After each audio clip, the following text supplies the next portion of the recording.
अस्सलामु अलैकुम दोस्तों, आज की वीडियो मुसलमानों के लिए बहुत ही जरूरी वीडियो है। लगातार मुसलमानों की लड़कियां हिंदू लड़कों के साथ भाग रही हैं और भागने के बाद वो लोग उनका इस्तेमाल करके फेंक देते हैं। किसी लड़की को हत्या करके फ्रिज में रख दिया जाता है तो किसी को रेप करके मार दिया जाता है। लेकिन इसमें सिर्फ मुसलमानों की ही गलती है कैसे? इस वीडियो को देखकर आप सब समझ जाएंगे। मैं इन इमाम साहब की हिम्मत को सलाम करता हूं जिन्होंने हिम्मत दिखाकर इन बुरे कामों से मुसलमानों को रोका। अल्लाह से दुआ है ऐसे तमाम मुसलमानों को अल्लाह हिदायत दे। आजकल की वीडियो है, 3 गैर मुस्लिम लड़कों ने मिलकर के कॉलेज से बच्ची को बुलाया और उसको मार करके स्कॉर्पियो में ले गया। 3 दिन रेप किया और रेप करने के बाद उसके जिस्म को सरेआम ले आकर के फेंक दिया।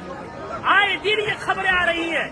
मैं पूछना चाहता हूँ, इसके पीछे के जिम्मेदार मुआशरे के हमारे और आप जैसे बेगैरत लोग नहीं है जो शादियों में, नाच गानों में, पैसों में आग लगा रहे और आग लगा करके शादियों को इतना मुश्किल बना दिया कि वक्त में शादियां नहीं हो रही है, जिसकी वजह से हमारी बेटियां जज्बात उनमें भी है, जज्बात की रो में बह करके एजुकेशन वाली बच्चियां गैरों के गोद में खेल नहीं रही है, बल्कि टिश्यू पेपर बना करके उन्हें इस्तेमाल करके गली कूचों में फेंक नहीं दिया जा रहा है, बल्कि उनके चेहरे उड़ाए जा रहे हैं।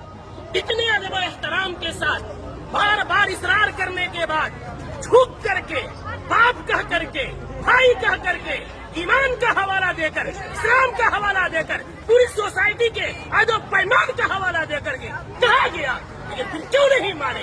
जुर्रत की बात है, हिम्मत की बात है। आखिर वो हिम्मत आई कहाँ से कि पूरा मुआशरा बाइकाट कर रहा है? आप नाच ला रहे हैं, चौक पे नचा रहे हैं, पूरा बस्ती इस गुनाह से बचना चाहता है। खुदा का खौफ खाए हम लोग, कल क़यामत में क्या मुंह दिखाएंगे? पूरे गांव में नचाते हुए लेकर आते हैं, मस्जिद के सामने से लेकर आते हैं, पूरे गांव में। ये क्या है? इसको जिद नहीं कहते हैं तो और क्या कहते हैं? इसको हठधर्मी नहीं कहते हैं तो क्या कहते हैं? कौन है वो मौलवी, कौन है वो आलिम दीन जिसने कुरान और हदीस पढ़ा है और इतनी सख्ती से मना करने के बाद उस मजलिस में, उस शादी में नाच गाना हो और वो निकाह पढ़ाए, उसका कुरान और हदीस इजाजत देता है? मैं तो एहतराम करता हूँ कि इन्होंने पहले ही जो हमसे मोहब्बत और शफकत के साथ इकरार किया है।